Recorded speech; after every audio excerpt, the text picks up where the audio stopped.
Hi everyone, I am Dimma and you're welcome to another interesting pattern drafting tutorial. On today's tutorial, I'll be sharing with you how to cut a halter neck tie dress, or you can call it a Caribbean dress with an open back. If this sounds like what you've been interested in, then you have to stick around till the end to see through everything I did to achieve this beautiful pattern. I will also be explaining how you can put it together in the description box. Okay, this is loaded including contouring and everything you need to make this beautiful dress. Let's get right into the video. On today's tutorial, I'll be using all of this that you can see in the video for this pattern drafting: scissors, marker, tape, and of course my plain paper. You can replace the pattern, the marker with a pencil. Yeah, it can be a pencil. So I started by ruling a line. You can see that the paper is on fold, so you have to rule a line at the beginning of this pattern, and then go ahead and mark your shoulder measurement divided by 2. Rule a vertical line just as you can see me do. Then you take your basic neckline, which is always 3 by 3, but if it's a bigger client you have to use 3.5 by 3.5. Then you connect just as you can see me do. Go ahead and drop your shoulder by 1 inch and then connect to the neckline. Just ignore my measurement because this is from a miniature form. So go ahead and measure your bust divided by 4 and rule your vertical line like this. Yeah, so after doing that, we are going to go ahead and draw your armhole. Okay, measure 5 inches down, then go in by 3/4 and use these points to mark your armhole measurement divided by 2. That is round where your hand joins to the body, then you add 2 inches. That is how to measure your armhole. Okay, so right here is the front length, that is front half length, and that is what I took and ruled my line right there. Measure your front half length and use your value and do this. So the next thing is to take the gown length. Okay, any length you want for your dress, go ahead and mark it and then rule a horizontal line like so. So now you're going to divide this measurement from waist to hem into 2. You can equally make it to for one to be bigger than the other. It depends on what you want, but I divided mine into 2 equal parts and then took the waist measurement divided by 4 plus that intake of 1 inch. So that is what I did there, and that is it. So after that, we'll go ahead and measure the bust level from the shoulder at neck to where the bust point is. That is the bust level. Now this is bust to bust, and I took the dart intake of 1 inch on that waistline and then connected to the bust point just as you can see me do. So after that, I will go ahead and draw the side bust dart. So draw a line horizontally like this to the bust point and then take the difference between the front and the back half length there. That is what forms the side bust dart, and connect to the bust point. So after that, I will go ahead and take the hip measurement. So right here, I will take the hip measurement on this line. Yes, just go ahead and take the hip measurement there, and after that I'll connect this point to the waistline and continue to the hemline. So that is just what I did. So after that, I will go ahead and draw the armhole princess. So what I did was to take half of the armhole measurement there and then connected to the bust point and took 1 inch away from that and also connected it to the bust point. So here you'll be extending by 1 inch and then connect to the armhole just as you can see me do. Aside what I am saying, just watch closely and you'll understand everything I am doing. Okay, so after that I will go ahead and measure how wide I want the strap on the neckline to be. So what I did was to measure about 1.5 inches, that is the best, and connect to the armhole princess, that just as you can see me do in this video.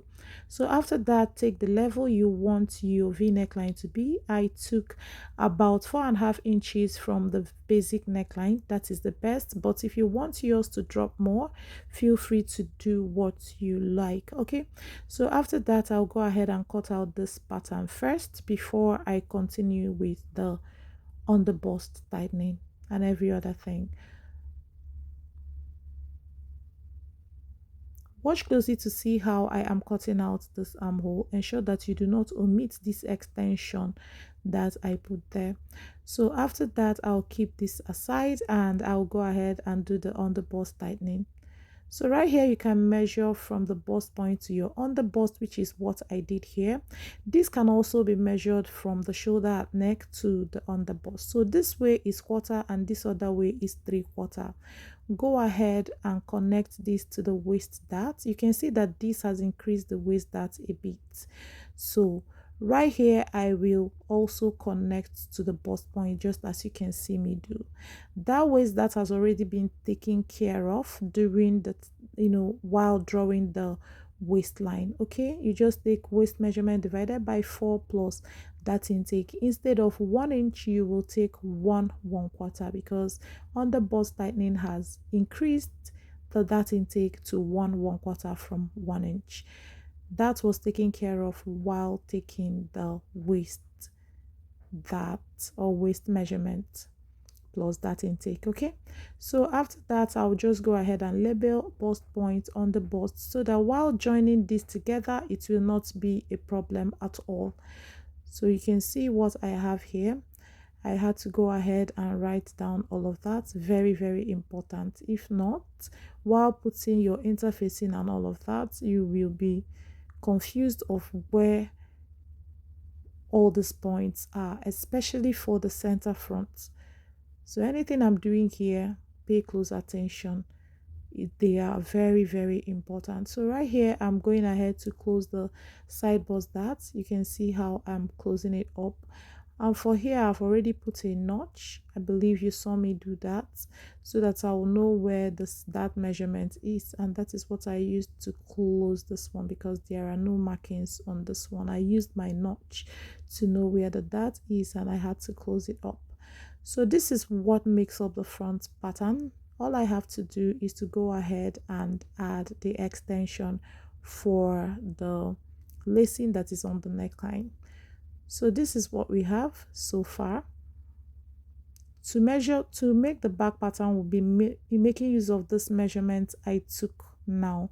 But before I go to the back pattern, I want to finish up with this Caribbean part, the tired part of the dress. Okay, so go ahead and take this measurement. You're going to multiply by 2 minimum. It can be more than 2 actually, but minimum of 2, times 2. Okay, you're going to multiply by 2. You can also multiply whatever measurement you have there by 2.5, but don't make it to be less than 2. It's not going to be nice, right?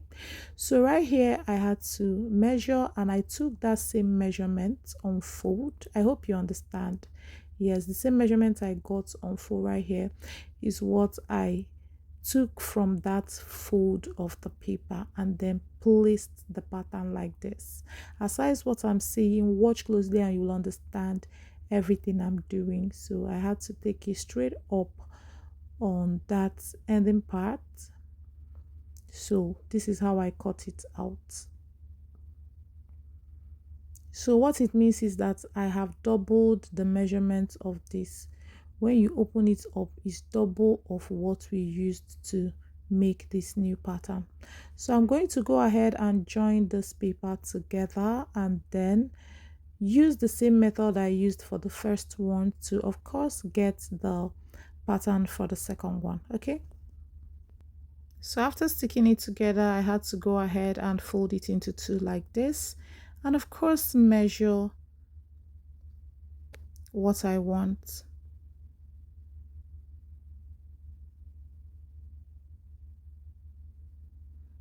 Good. So this is the first pattern that I got.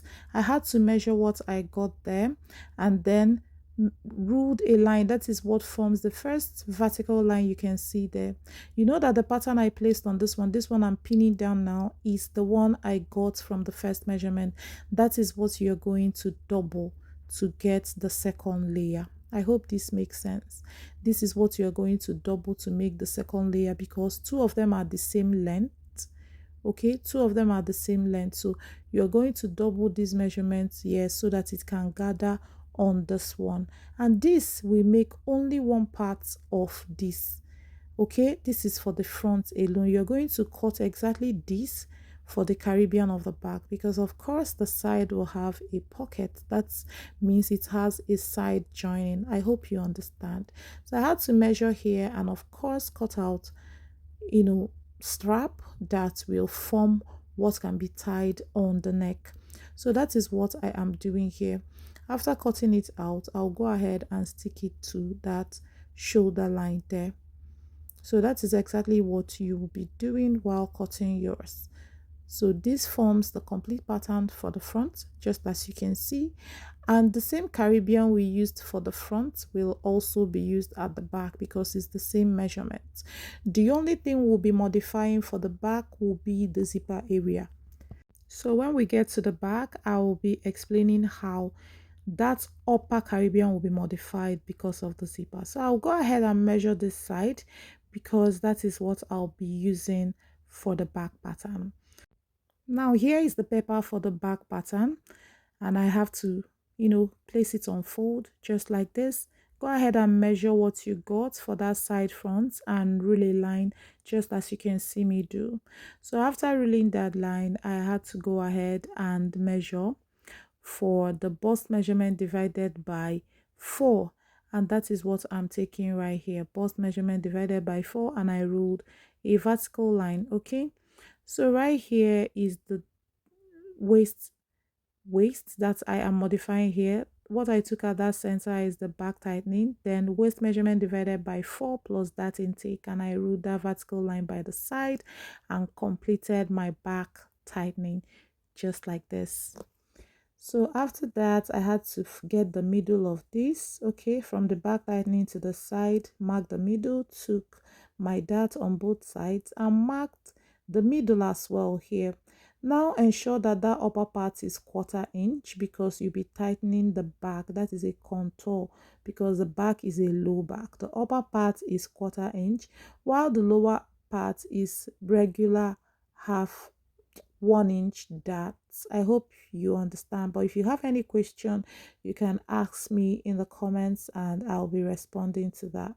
So here I am marking the center back so that I won't be confused where the center is, because it's very possible in a pattern like this. So you can see the tightening I took for the back, and you can see what the front looks like right now. And of course, you will see the sides of the front just as you can see me place them like this.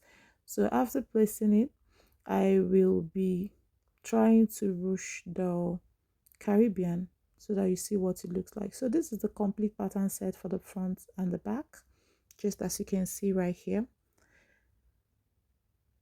So if you want to lace up the neckline, this is what it looks like.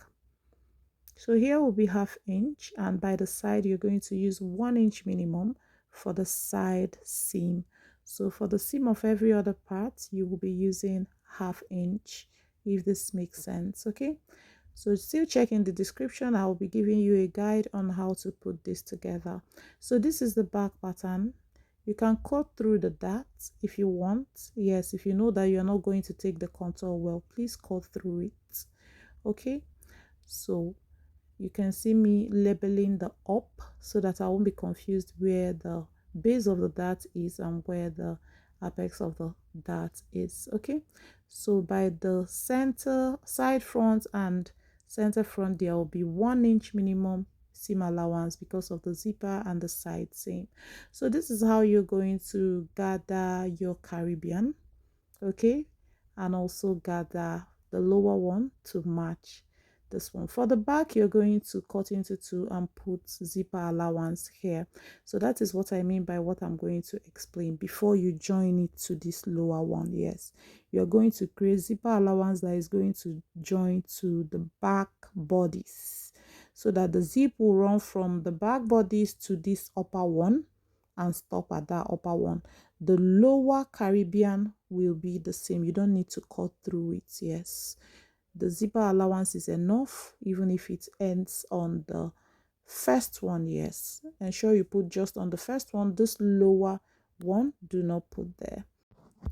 So I'm going to repeat what I said. At this center for the upper, you put zipper allowance, and of course you put the side seam here. Zipper allowance on only the upper, not the lower one. The one on the upper part is enough. The lower one will be exactly the same. So after joining your zipper and the upper, you join the lower one. Okay, I hope you understand. If you enjoyed this tutorial, give me a thumbs up, and do not fail to subscribe and turn on your notification bell to be the first to know each time I upload my videos. Do well to also comment. Let me know what you think. Thanks for watching, guys. I'll see you in my next one. Bye.